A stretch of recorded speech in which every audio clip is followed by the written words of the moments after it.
Hello, and welcome to what should hopefully be a good long running series on the subject of testing my vocalization and its particulars while abstaining from wankery and generally being disciplined or noticing the effects in the lack thereof discipline.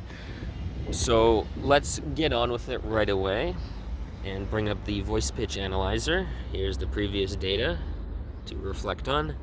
Start up the recording, go to the main menu, bring up our lovely, magnificent book, and begin without further delay. This is the Penguin Sherlock Holmes collection, Book 1, A Study in Scarlet by Sir Arthur Conan Doyle, dubbed The Literary Super Sleuth by the Daily Express. Page number 1, Mr. Sherlock Holmes. Page number 3, Chapter 1, Mr. Sherlock Holmes. In the year 1878, I took my degree of Doctor of Medicine of the University of London and proceeded to Netley to go through the course prescribed for surgeons in the army. Having completed my studies there, I was duly attached to the 5th Northumberland Fusiliers as assistant surgeon. The regiment was stationed in India at the time, and before I could join it, the Second Afghan War had broken out. On landing at Bombay, I learned that my corps had advanced through the passes and was already deep in the enemy's country. I followed, however, with many other officers who were in the same situation as myself, and succeeded in reaching Kandahar in safety, where I found my regiment, and at once entered upon my new duties. The campaign brought honors and promotion to many, but for me it had nothing but misfortune and disaster. I was removed from my brigade and attached to the Berkshires, with whom I served at the fatal battle of Maiwand. There I was struck in the shoulder by a Jezail bullet, which shattered the bone and grazed the subclavian artery. I should have fallen into the hands of the murderous Gazeys had it not been for the devotion and courage shown by Murray, my orderly, who threw me across a pack horse and succeeded in bringing me safely to the British lines.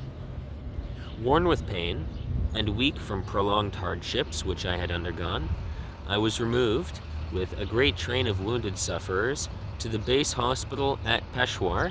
Here I rallied and had already improved so far as to be able to walk about the wards and even to bask a little upon the veranda, when I was struck down by enteric fever, that curse of our Indian possessions.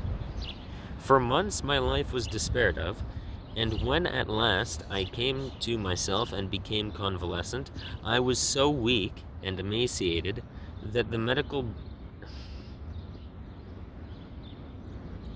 For months my life was despaired of, and when at last I came to myself and became convalescent, I was so weak and emaciated that a medical board determined that not a day should be lost in sending me back to England.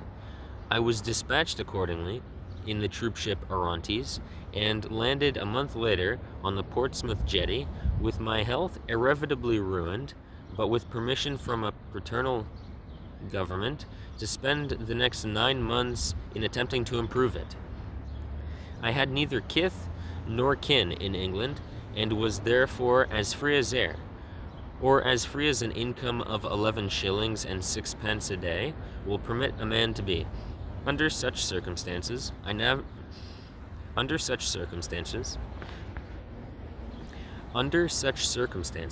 naturally gravitated to London, that great cesspool into which all the loungers and idlers of the empire are irresistibly drawn.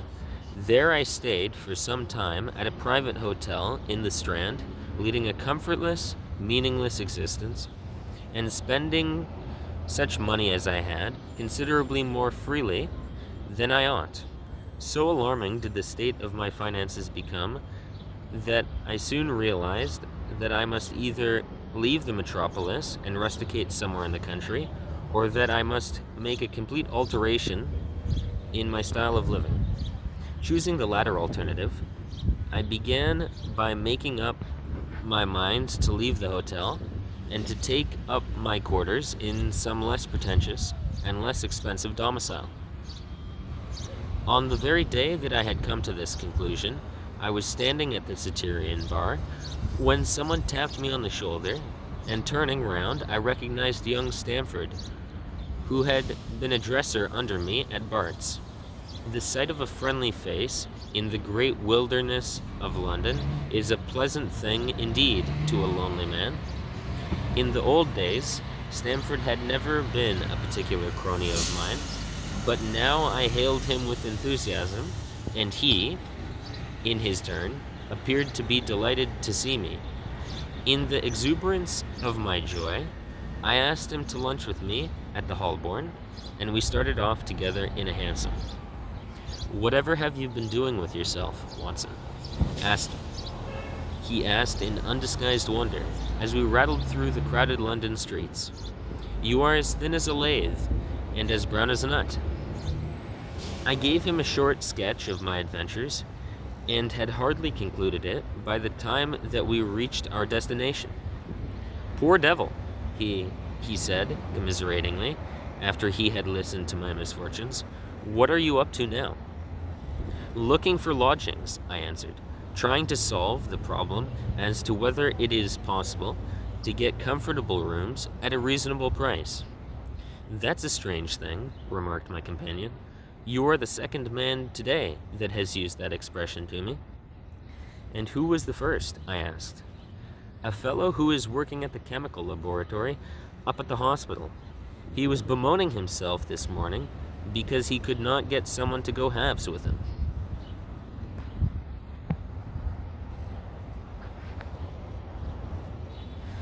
Alrighty, the recording has been stopped, and now we get to indulge in the pleasure of, first, if you've made any predictions, these past 8 days or so, in this week span between recording the previous recording and this one, I have been disciplined. And I do think I'm finally steadying myself into the rhythm and acclimatizing to a mental condition which is conducive with upholding quality, disciplined mode of conduct. So that good news aside, the weather is fantastic. I've been applying myself to being more physically active of late, with walks and the intermittent sessions of exercise, so these may be factors.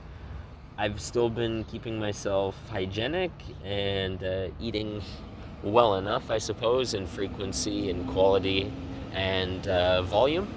So all that aside, I'm going to disclose that next week I intend on having testing conducted that will have me, next week, Monday, thereabouts, I intend on having testing conducted that should test my macho levels, as it were, to put it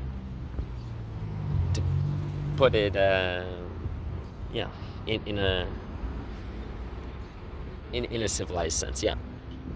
I'm gonna get a test to see my testosterone levels and other related factors of male health, to judge where I'm at and see if there's any cause for concern, because that would definitely be a factor. So let's just review the rest of the data and then end the recording.